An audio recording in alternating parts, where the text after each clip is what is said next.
प्रश्न आया, बहुत अच्छा प्रश्न आया, जवाब भी उससे अच्छा मिलना चाहिए।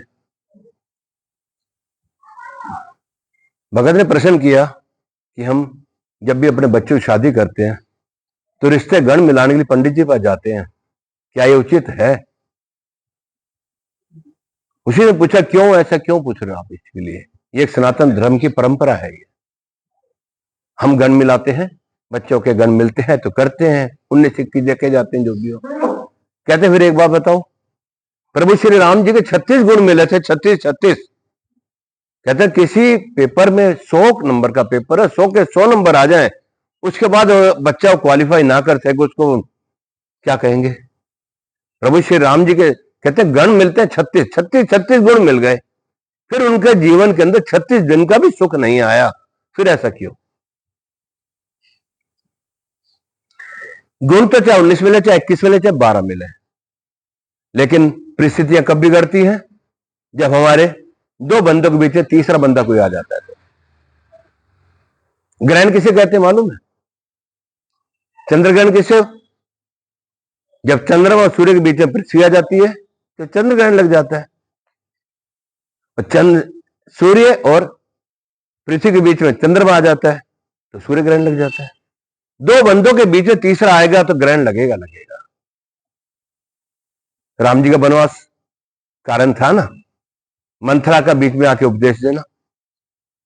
महाभारत हुई, उसमें ही शकुनी ने अपने विचारों का बीच में प्रदान किया, महाभारत हुई।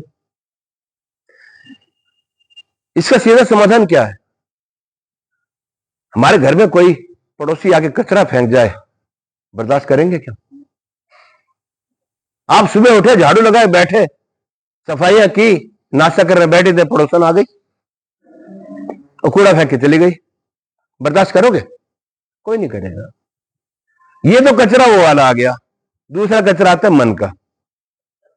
खाली बैठी है पड़ोसन, देखा चल कोई नहीं, जाके बीरा पर चलो, ए बीरा तेरा आदमी है ना, मुझे अच्छा ना लगे, और उसकी बातों को दिमाग में लगा के दो बातें ऐसी क्या के वो तो चली गई। अब मन में दिमाग आता है कोई तो कहानी होगी, शक की निगाहों से देखा जाएगा और झगड़ा होगा।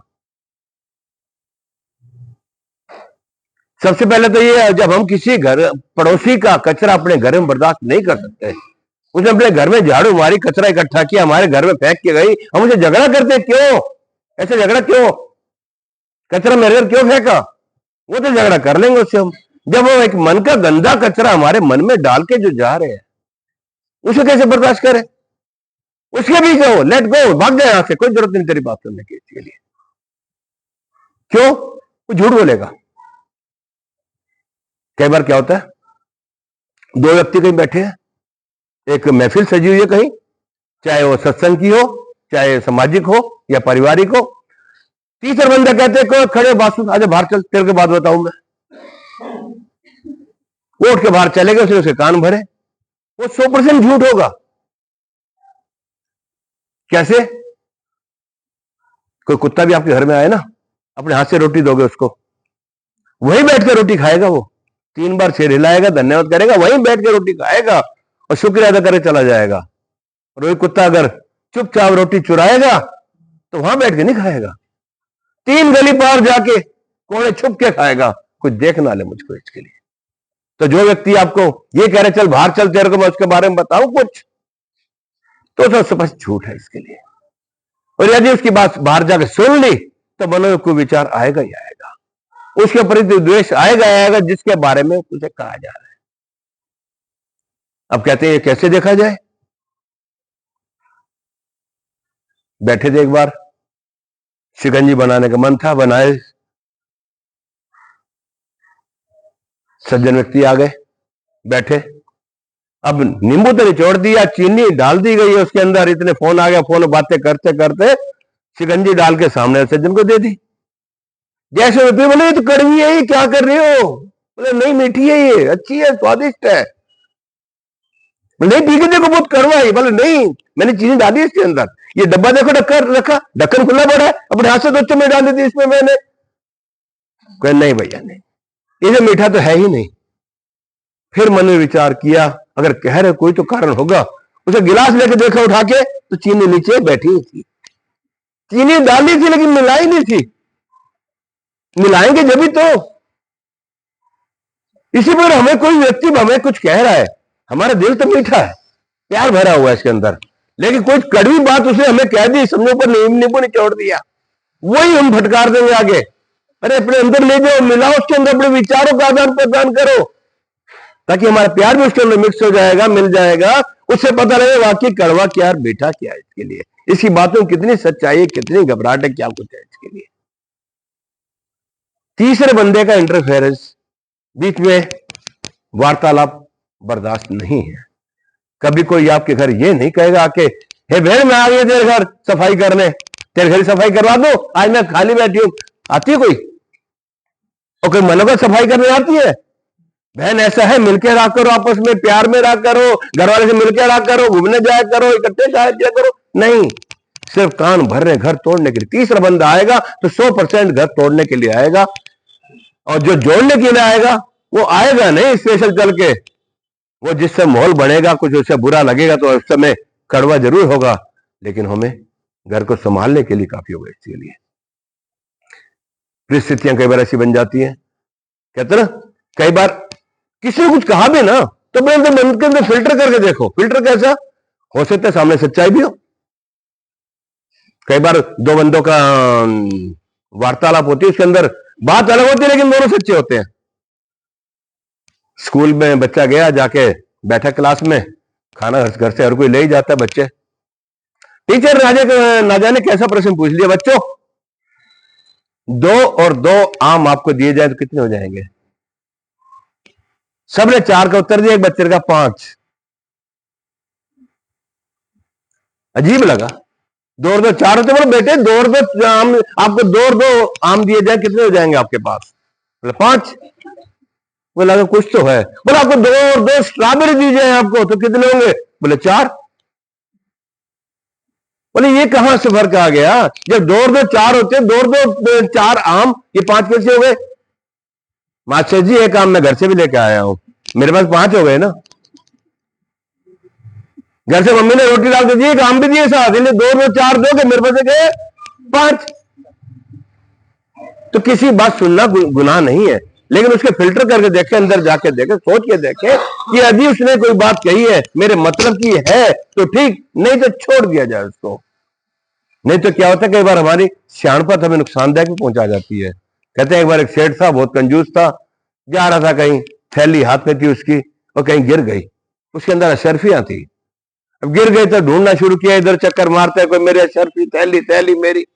एक बहन जी को दिख गई, उन्होंने उठाई थैली, जाके कहा अंकल अंकल यही थैली आपकी? बोला हाँ यही है मेरी, यही है।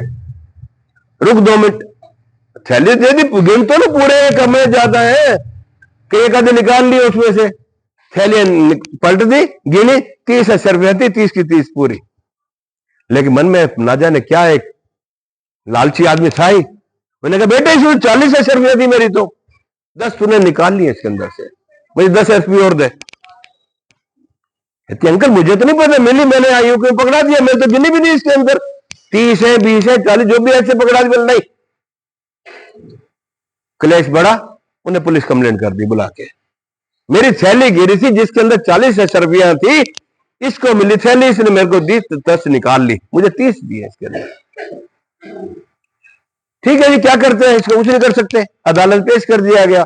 जज साहब सुलझे इंसान थे, उन्हें सारा माजरा समझ लिया। बोला अच्छा जी सेठ जी आप कितनी अशरफियां थी? बोले मेरी 40 अशरफियां थी, इसने जो मेरे को दी इसमें 30 है, इसमें 10 कम है, 10 इसे निकाल लिए। बोले ठीक है कोई बात नहीं, ऐसा है बेटे ये अशरफियां थैली आप ले जाओ, क्योंकि आपकी इस थैली में 40 अशरफियां थी ना, इसमें 30 है, मतलब 30 अशरफियां वाली थैली किसी और की है, ये किसी और की है जो इसको मिली है, कल को वो ढूंढता है उसे क्या देगा? 30 अशरफी थैली इसको दो, जब जरूरत में इसका आएगा ले जाएगा, आपकी 40 अशरफी थैली आप कंप्लेंट कर लो थाने में, जब कहीं मिल जाएगी तो दे देंगे आपको। सियाण पे धरी रह गई, फिर वहीं बैठ के माफिया मांगने लगे, नहीं गलती होगी मेरी है, वाकई 30 थी, लालच आ गया तो मन के। कोई इंसान कहे मैं कुछ 2-4 शब्द कड़वे बोल दो, वो छुप जाएंगे, छुपता कुछ भी नहीं है। इसी के लिए सब कुछ सामने आता है, सच्चाई सामने आती है हर चीज की। जीवन के अंदर, क्योंकि अब वो कहते हैं फिर प्रभु श्री राम जी के 36 गुण मिले तो जीवन क्यों नहीं बसा। गाड़ी चलाते हो सारे, गूगल मैप है ना सबके पास, यहां चलते हो दिल्ली जाने के लिए मैप में डालते हो कितनी जल्दी पहुंचना है, शॉर्टकट बढ़िया रास्ता मैप दिखा देता है, यहां से जाओगे 1.5 घंटे में पहुंचोगे, यहां से 2 घंटे में पहुंचोगे, रास्ता भी साफ है, फिर भी एक्सीडेंट हो जाता है। अरे गूगल ने रास्ता दिखा दिया, मैं रास्ता भी साफ है, लेकिन मैं अगर गाड़ी सही नहीं चलाऊंगा या तीसरा बंदा ठोक के मार जाएगा, एक्सीडेंट हो जाता है ना। तो तीसरा बंदा वैसे डिस्टर्ब करता है, इसी के लिए अपने जीवन के अंदर किसी तीसरे बंदे को इस रूप में ना आने दे जो आपका माहौल बिगाड़ करे, आपकी मन की परिस्थिति खराब करे। तो अच्छे ढंग से बैठे हो, आप खा पी रहे हो, मौज कर रहे हो, तीसरा कुछ कह के गया, उन विचारों में खो जाओगे, फिर कहा तो है, देखती हूं क्या है क्या नहीं है, दिन भर उसकी कटाक्ष करने के लिए सोचते रह जाओगे। तो तीसरे बंदे को किसी बर्दाश्त मत करो जो आपके अहित के लिए आया हुआ है। हितकारी जो आएगा वो बैठेगा आराम से, आपके दिल का हाल बांटेगा, आपके परिस्थिति को समझेगा। लेकिन जो आपके मन के अंदर, क्योंकि कहते हैं ना एक इंसान को जहर लग जाए, जहर खा जाए, जहर का इंजेक्शन लग जाए, जहर सांप काट जाए, उससे इलाज है, लेकिन कानों में कोई अगर आपके जहर डाल के चला जाए उसका इलाज फिर उसके बाद दुनिया में नहीं है, वो बिखराव ही है, उसके बाद और कुछ नहीं। इसके लिए कभी परिस्थिति के साथ चले, किसी की बातों में ना आए, कोई समझाए गलत समझाए समझ के चले। आज के लिए इतना ही। बोलो गुरु महाराज की। दाता ते अमृत पिए कोई कर मोआना, बाबा तेरे दर का दाया तेरे जोड़ भिखारी, आशा तृष्णा मिटे मन की सारी आशा।